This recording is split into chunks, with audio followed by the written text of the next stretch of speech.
listen, how you guys doing this beautiful Sunday morning? I believe whatever date this is. Oh man, I'm excited to talk about what we're going to talk about today. I want to reach out to my men and my brethren. Sisters, you're always welcome, but I got to focus on my brothers because we really have to get into our place in God and the kingdom of God, that we can make a difference here on earth, right? But I want to share with you first about the Exodus Life Change podcast. Why are we here? Okay, let me just share this real quick. I'm going to have to do an intro on this, so I don't have to keep repeating this. But I definitely want to do that today. Welcome to the life-changing experience of an Exodus Life Change podcast.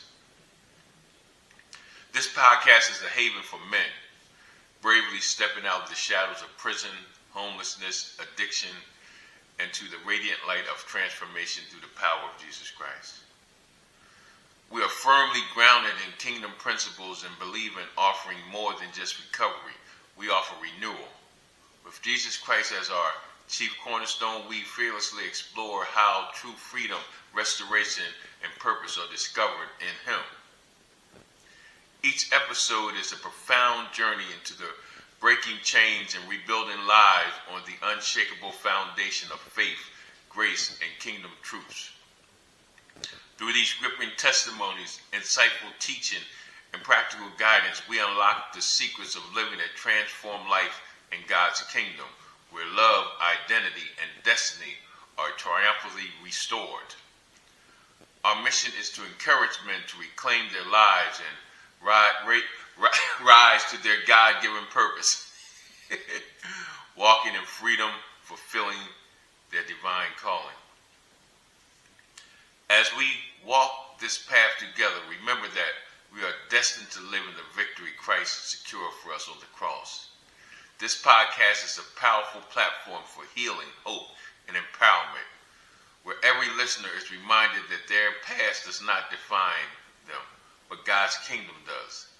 The kingdom's forgiveness, redemption, and restoration principles will be at the heart of each discussion, pointing men back to Jesus Christ as the one who makes all things new. That's what we are here for, to strengthen and uplift my brothers, to put us back in destiny and purpose, to deal with some of the things that all through life, man, we have been dealing with, right? Today I'm going to, paraphrase some scriptures, but I was looking at this young brother out of Atlanta, Pastor Philip, I forget his last name, but powerful brother. Praise and worship is off the chain. And when I was watching the praise and worship, right, I was watching the young folks, because it's mostly millennials there, or young people, 30, 40 and under. To me, I'm 66, so they're all young. And man, I'm watching these young people praising God and jumping and turning, and then God reminded me that's how I was. Some 20 years ago, 20, 25 years ago. That's how I was. And people thought I was crazy, and they looked at me, and because I would be in praise and worship, and then God would remind me of things that He brought me through. He would remind me of those times I possibly was in a shootout, and I can remember one time on Broad and Girard, and we were confronting this dude, and I'm getting ready to hit the dude, and the dude pulls out his gun and starts shooting, right? And had he looked just to his right, where I was, when I broke, normally on Girard Street, those of y'all from North Philly, there's always cars parked on Girard Street near Broad Street. Always. This night there was no cars parked. Had he just looked over, just glanced over, and saw me, I was done. I was gone. And when I'm in worship, I remember those experiences that only God brought me out, and I let out this woo, woo, because in this place of worship, right? And I was being real grateful for what God had brought me through. Some situations and circumstances that, only God could have done it. At the time, I'm thinking I'm Silk Wilk, I'm invincible, blah, blah, blah. But the reality, man, and while I was in the worship, man, I would be jumping and spinning and hollering and snotting. And that was unusual at that time, and I realized I was before my time. I realized when I was talking about kingdom, people weren't teaching about kingdom back then.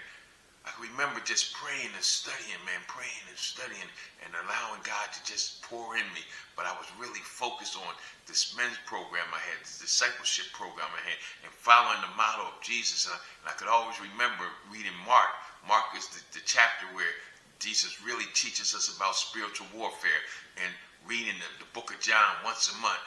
But getting up out of the traditional and norm, right? And I'm looking at this thing this morning, and I'm examining myself. The Bible talks about examining yourself to make sure that you're saved. And I'm examining myself, and I'm looking at the environment that I'm around, and that energy, right? That positive energy. Like, even at 66, I need that positive energy of people who really sold out for Christ. And that negativity, I'm meditating on the thing this morning about replacing those negative thoughts. I'm always talking about, this thing that we're going through, brothers, it all stems in our mind, man. We really got to understand what we're thinking about and where these thoughts be coming from, right? I mean, remove the lies, replace them with truth. Don't give up, look up. Look, either you're going to control your thoughts or your thoughts are going to control you. You can't defeat what you can't define. Understanding, identifying a lie. The 3 steps to identifying a lie, because it's hard to identify a lie because you don't know it's a lie. The 3 things that you have to do is understanding that a lie, identifying the problem that the lie caused. Every lie causes a problem. And we identify the problem, and secondly, we ask probing questions. Where did this come from? Why am I doing this? Blah, blah, blah. And then pinpointing the lie to remove the lie and replace it with truth. But I'm here this morning or evening, whenever you see this, is to tell you, brothers, listen, some of us were before our time. And what happened is we allowed the enemy to shut us up, to quiet us down, because we wanted to fit in with the society. We wanted to fit in with the traditional things in the local church. Hear me out. We need, being part of the local church, because that's assembling of the saints. I know it's hard, and sometimes it seems hard to find that place. I find it hard sometimes to find that place. So I'm dealing with this thing, this digital, he calls it the digital discipleship, looking at this through online and stuff like that, but I miss the fellowship. But sometimes it's hard, right? Sometimes it's hard for brothers like us. We coming in, we're just coming in, and we're not trying to fit in. We're trying to grow in. We're trying to be a part of. We're trying to submit our gifts and talents, and sometimes our gifts and talents are ahead of where the man of God is. Sometimes, when I realized as I was preaching, I realized that sometimes we're preaching, right, certain things, and everybody in the congregation ain't sinning. Everybody ain't committing adultery. Everybody ain't committing fornication. Everybody ain't lying, stealing.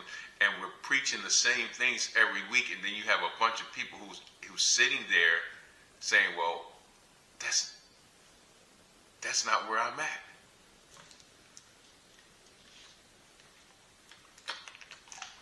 And what I understand, when you start going in that apostolic flow and God starts imparting in you, the Bible says, don't worry about the words. I will give you the words to share. And what happens a lot of times, I know with me, I had my little notes, but they were just my little guidelines for what God was saying. And basically, you know, for me, my message was always pertaining to what was going on in that time. How is that word applying to my day-to-day life? So during my course of the week, you know, God is showing me things that are like real time. And as I'm sharing on Sundays, he's the message is going to this person and that person and this person and that person, dealing with this spirit and that spirit. You know, I always had a tendency to hear certain